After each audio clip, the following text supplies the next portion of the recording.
Pernah ngerasa nggak sih anehnya, pas lagi puasa pikiran kita justru terasa lebih tajam dan fokus. Rasanya kan kayak kebalik ya, halusnya lemas tapi malah jernih. Nah, ayo kita bedah bareng-barang penjelasan di balik fenomena ini. Nah, ini dia pertanyaan utamanya.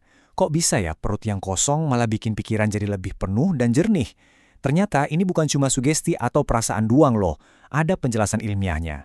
Dan kita akan kupas tuntas sekarang. Jadi, ini tuh bukan sulap, tapi sebuah proses biologis dan psikologis yang saling nyambung.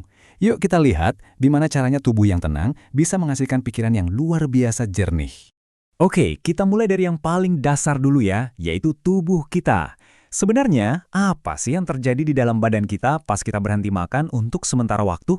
Coba deh bayangin, pagi-pagi kita sarapan, terus nanti ada cemilan, makan siang, ngopi sore, lanjut makan malam. Sistem pencernaan kita tuh kerja non-stop, kayak pabrik yang nggak pernah tutup. Dan proses ini beneran deh nyedot energi yang gede banget. Coba deh lihat perbedaannya. Jauh banget kan? Kalau hari biasa, energi kita itu kayak naik roller coaster. Naik drastis gara-gara gula, terus anjlok yang akhirnya bikin kita ngantuk. Tapi pas puasa, tubuh kita pindah ke mode energi yang jauh lebih stabil dan tenang. Prosesnya itu sebenarnya simple banget. Pertama, pencernaan kita istirahat. Nggak ada lagi kesibukan di dalam. Ini langsung bikin gula darah kita stabil. Jadi nggak ada lagi tuh drama roller coaster energi. Hasilnya, muncul yang namanya energi tenang. Sebuah kondisi stabil yang beda banget sama ledakan energi sesaat dari gula. Gini deh bayanginnya, energi dari gula itu kayak api yang berkobar gede, cepat banget abisnya. Nah, energi pas puasa tuh lebih kayak bara api, nyalanya tenang, nggak meledak-ledak, tapi stabil dan tahan lama. Inilah fondasi yang pas banget buat konsentrasi. Oke, kita udah ngerti soal fisiknya.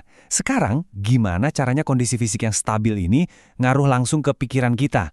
Karena yaitu tadi, tubuh yang tenang itu ngebawa pikiran yang lebih teratur. Sadar nggak sadar, kepala kita tuh tiap hari penuh sama kebisingan mental kayak gini. Mikirin makan siang apa, udah jamnya ngopi atau belum, bosan ngemil aja kali ya. Rentetan keputusan kecil soal makanan ini terus-terusan nguras kapasitas mental kita. Nah, puasa itu ibarat tombol mute buat semua kebisingan tadi. Karena kita nggak perlu lagi terus-terusan mikirin makanan, tiba-tiba ada banyak ruang kosong di kepala kita. Kapasitas mental kita jadi bebas, dan disitulah kita bisa mulai berpikir lebih dalam. Ini dia konsep intinya yang keren banget. Puasa itu bukan cuma soal nahan lapar, tapi ini adalah latihan pengendalian diri paling praktis. Kita jadi belajar buat ngasih jeda, nggak langsung nurutin setiap dorongan atau impuls yang muncul. Grafik ini ngejelasinnya dengan pas banget. Tanpa latihan, impuls kita tinggi, jedanya pendek, alhasil tindakan kita jadi reaktif. Nah, puasa itu melatih kita buat manjangin bar jeda itu, memberi kita waktu untuk berpikir sebelum bertindak, jadi lebih bijaksana, nggak cuma impulsif. Nah, sekarang yuk kita lihat makna yang lebih dalamnya lagi. Kejernihan yang kita dapetin ini bukan cuma soal makanan, ini tentang kekuatan dari memperlambat ritme dan mengurangi hal-hal yang nggak perlu.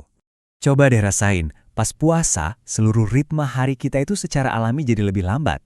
Nggak ada lagi tuh buru-buru ngejar jam makan. Ini memaksa kita untuk bergerak dengan lebih sadar dan lebih hemat energi. Dan pas ritmenya melambat ini, disitulah keajaibannya muncul. Ketika dunia luar jadi sedikit lebih tenang, kita akhirnya bisa dengar apa yang sebenarnya terjadi di dalam diri kita. Kita jadi mulai sadar hal-hal mendasar yang biasanya ketutup sama kesibukan. Kita jadi lebih peka sama sinyal tubuh, lebih sadar sama naik turunnya emosi, bahkan bisa ngelihat pola pikir kita sendiri. Ini adalah level kesadaran diri yang dalam banget. Jadi, puasa itu kayak latihan buat balik lagi ke hal-hal yang paling penting. Dengan menyingkirkan yang gak esensial untuk sementara, kita diingetin lagi soal bedanya kebutuhan sama keinginan. Kita belajar kalau kita itu baik-baik aja kok, tanpa harus terus-menerus menuruti setiap keinginan. Inilah inti dari semuanya.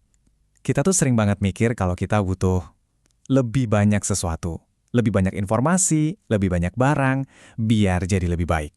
Padahal, seringkali kejernihan itu justru datang dari pengurangan. Ruang kosong itulah kuncinya. Jadi, coba lihat pertukaran yang terjadi ini. Kita menghentikan kesibukan mencerna, gejolak emosi, dan kebiasaan impulsif. Gantinya, kita dapat energi yang stabil, ketenangan, kendali mental, dan kesadaran yang lebih tinggi.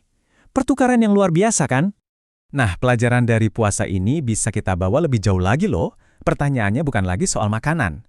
Coba pikirkan deh, dalam hidup Anda sekarang, kira-kira kebiasaan, pikiran, atau aktivitas apa ya yang perlu dijeda sejenak supaya Anda bisa menemukan kejernihan yang lebih besar?